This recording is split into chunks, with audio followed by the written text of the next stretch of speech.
So, could you start with your name and your area of study? Okay. My name is Santana, and I'm a visiting assistant professor in sociology. So, what's your specific research area and why did you choose it? Okay, well, my broad areas are race, ethnicity, social stratification, and immigrant integration. And at the moment, I'm working on a series of papers that looks at how skin color relates to interethnic, interracial relationships. Cool. What made you decide to go to college and after that pursue a PhD? Oh, well, for me, I didn't really have an option. It was growing up, it was just assumed that I would go to college. It was me and my older sister at the time. It was just so ingrained in us. I realized several years later how much of a luxury that was because a lot of people, probably, well, not, I don't know, well, I shouldn't say a lot, but I have met others who have similar backgrounds, particularly socioeconomic backgrounds, who did not have that luxury. They didn't think college would be a given. And for me, I just took it as a given. Just that's what you do. That's what you're set up to do. As for why I ended up doing the PhD, I have to pull back to where I was as a freshman. I originally, this makes me laugh to think about it. I originally wanted to be a psychologist. And then I make the joke that I'm mentally too warped to help someone else with their own issues because I can barely deal with mine. No, but more seriously, I remember I was interested in majoring in psych. And as a freshman, I took Intro to Soc just to fulfill a requirement. And I didn't really know what sociology was. You don't really get taught that in high school. I mean, there might be a handful of courses, but sociology courses, but it's rare. You mostly see psych among the social sciences. But I remember taking it with this sociologist named Annette Laurel.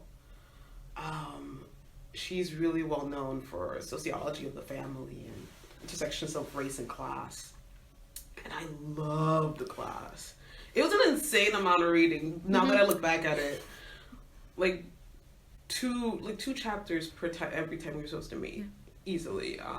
It was like I had a hard time keeping up, but I loved it. For me, it was so exciting to go to class. So exciting. I remember feeling like it was a language. It felt like it was a language that I understood, but never realized I understood it. Yeah. That's the best way I could describe it. At the same time, I did take some psych courses at Penn, and I did not like it. It was just, I like the social, cultural aspects of it, but a lot of it was very biological based, and it did not click with me at all. It didn't agree with me. So, but I remember being in the Soc course, in the Intro to Soc class, and it triggered some questions within me as to, how was I so lucky to be in this situation, be in this school, and others of my background weren't. I just found that question to be so fascinating. So sophomore year, I remember I was still deciding between psych and Soc, but I ended up going with Soc. But I wanted to get into research to answer some of the questions that I had. Was it junior year or sophomore year? I remember either sophomore year or junior year, I started knocking on people's doors so I can be their RA, even though it was for free. I was willing to do it, just to get some sort of experience, to get my foot in the door. And thankfully someone said yes. My first undergrad advisors was this woman named Chenwa Flippin and her husband Emilio Parado. And from there, I started RAing, and then I got into the McNair Scholars Program. I don't know if they have it out here, but McNair Scholars Program, it's a nationwide initiative that encourages research among certain populations. I believe it's for underrepresented minorities, but I have to check. Well, I got into that, and that helped me to conduct a summer research project, and also got a grant to the summer between my junior and senior year. So, yeah, junior and senior year. I think so. Yeah, it says it all these years jumbled together. And then no, I'm lying. It was sophomore. It was sophomore to junior year. That's when I did McNair. And then the summer between my junior and senior year, I did another research program at Princeton. And that's when I switched over to the dark side and started doing quantitative work. And my mentor there was this man named Angel Harris.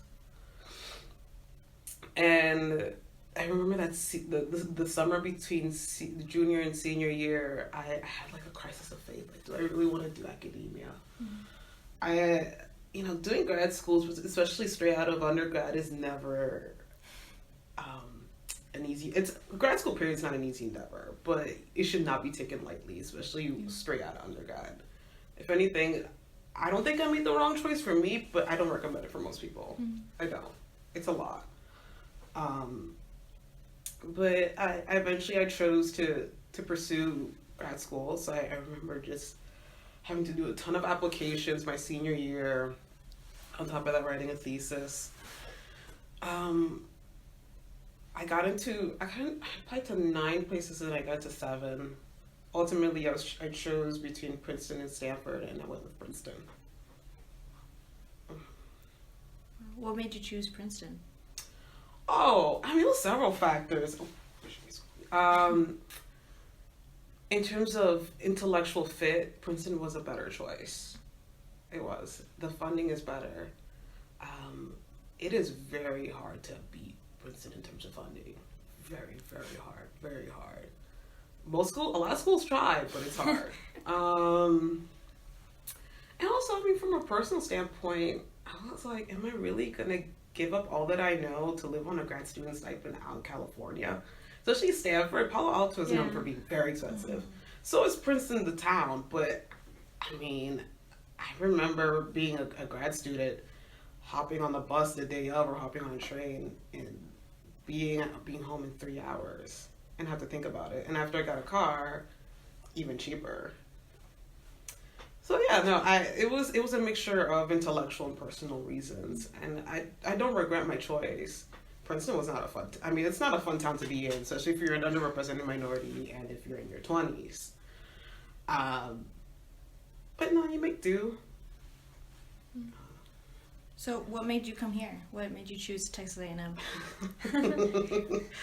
Well, I'll tell you this. I think most professors, if you ask them, they will be like, I dreamed of coming here all my life. That is probably not the answer you're going to get. The job market is very rough out there, right? But when I went on the job market, I really wanted to be at an R1.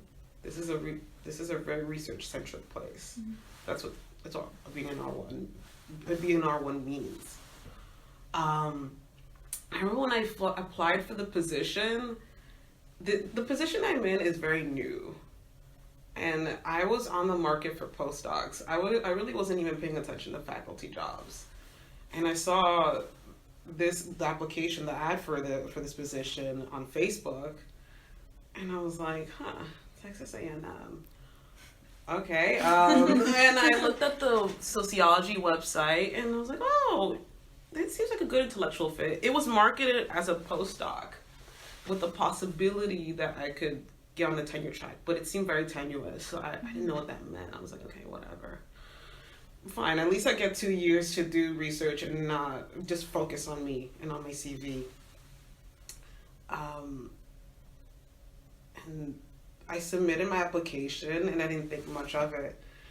The academic job market is quite brutal in that you can submit something and not hear for weeks, and it could be that they threw your application in the trash, or maybe they're just really thinking and they still haven't made a decision.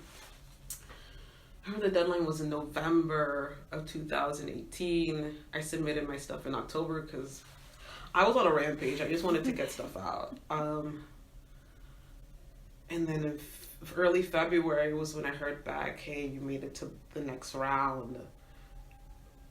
We need these things from you in the next 2 weeks. And then 2 weeks after, I get told, oh, we'd like to invite you for a flyout.